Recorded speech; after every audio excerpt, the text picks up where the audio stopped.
must have done nothing else. And yet, when I read his obituary in the Kansas City Star, which was almost an advertisement for Glenn's bookstore, if you look it up, I discovered that he was a member of a lot of clubs.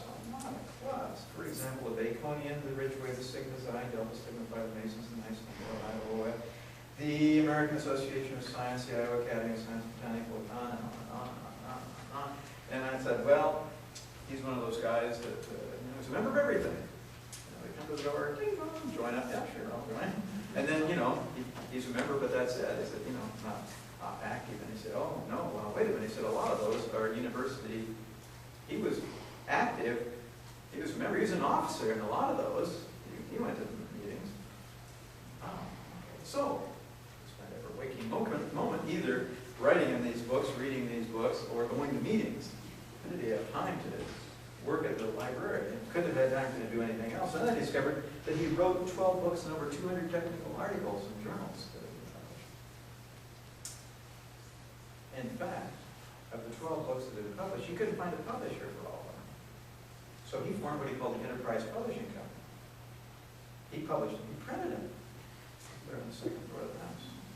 And disseminated them all over the world. 12 books and 200 articles. Enterprise Publishing Company. One of the people I interviewed was a member of the name of Dave Schaefer. Where's my lady from Bethany? Remember Dave Schaefer? He was a mailman. So I talked to Dave, and said, tell me about it. He said, well, first thing I would say is, he said, I had to retire early from the post office and my back went out. And I said, taking books to Fitzpatrick. And he said, no. He said, I didn't have to take him his mail. That truck came from the post office every day. I said, well, tell me another story. He said, okay. Well, he said, towards the end of his life, when he became a little disjointed, maybe the collecting had sort of become a little bit, as a bookseller, I don't see how that's possible.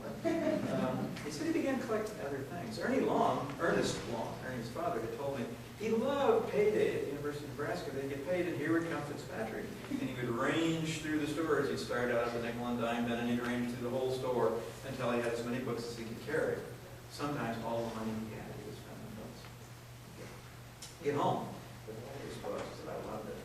And one of the letters that's in the archives down there is a letter from Fitzpatrick to Mary when she's off visiting her sister in Iowa City. And this is one of the reasons I know they both had a pretty good sense of humor. He tells her about having gone to the university, gotten paid, and headed back home, and by the time he got home, he bought so many books. He said, all I had money left for the week was my groceries. I went to Armstrong's Market.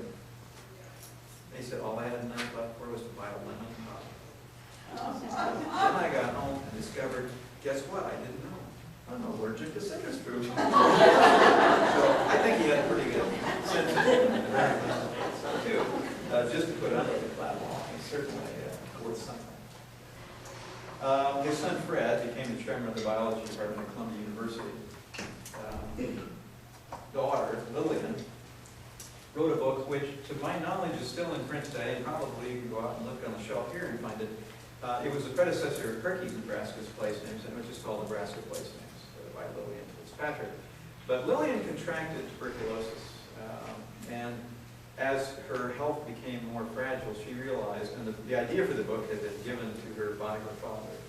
Fred Link had written the original book, and said, this needs to be brought up to date, Lillian, so this is something we should do. And she realized she wasn't going to get it done. So her father didn't have anything else to do. She asked him to finish it for her. And if you look at the book today on the shelves out here, and it's, like I said, still in print as far as I know, in the introduction, she thanks her father for finishing the book for her. And signs it. Lillian Fitzpatrick, Bethany, Nebraska, 1913. Still there. So, we had time to do a few things. The receipts from the estate totaled $53,125.15. That wasn't all from the books because the personal property was $100. The two houses sold for $2,500. And it's noted on the estate papers that only one of the houses had electricity. There was a 1937 Lincoln Zephyr with a cracked block. They got $290 for. Then the estate charged him $6,708.65. And attorney's fees, $12,509, meaning that the net to Mary on July 29, 1953, $33,307.20. Not much, but enough at that point. Another lady I talked to was Mrs. Marjorie Matson Smith. Remember Siegel Matson? Marjorie lived 2 doors down. And she was, by the time I interviewed her, probably 10 years ago, she was in her 90s. And she had been the choir director and organist at Second Presbyterian Church, I think it was at 26th and P.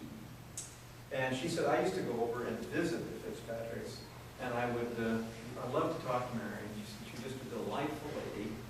And we would talk, and we had records, and we would listen to records. And she said, sometime I would take them down to Bethany Church, and I would play the organ for them. And they loved the organ music. Jack Critchfield was their electric meter reader man I interviewed, and asked him to tell me stories. Well, the best story that I can tell you is Fitzpatrick, one day I got from my boss, said, you know, we need to get out there to this house in Bethany, the Fitzpatrick house. We need to get a meter reading. He said, because we haven't had a meter reading for years. We've been giving him an estimated billing. And you need to get out there and get a meter reading. So I went out there and I discovered right away that the meter wasn't on the outside of the house. That's why there hadn't been meter readings taken. He said it was inside the house. And he said it was in the bathroom, which historically is not unusual because in the teens and 20s, as electricity was added to houses that had not been built with it originally, they added 2 things sometimes at the same time, an indoor bathroom and electricity. So that wasn't too unusual. So the unusual thing was that the bathroom was completely stacked solid with books. All the water had been shut off and it was just stacked up with books. He said, so I had to take 2 men out, we had to unpack all the books, read the meter reading, and then he said, we stood there while Fitzpatrick watched and we had to put all the books back. And he said, so the next day the electric company, at their own expense, moved his meter to the outside.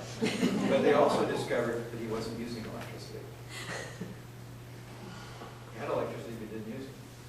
What did he light the house with? The same man was afraid to light the furnace. He lit the house with kerosene lamps, clear up until the day he died. Next man I talked to was Ray Bob.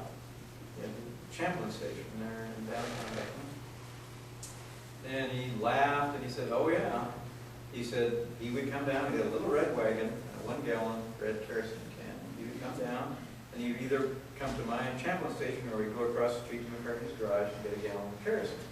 So the night before he died, he came down and got a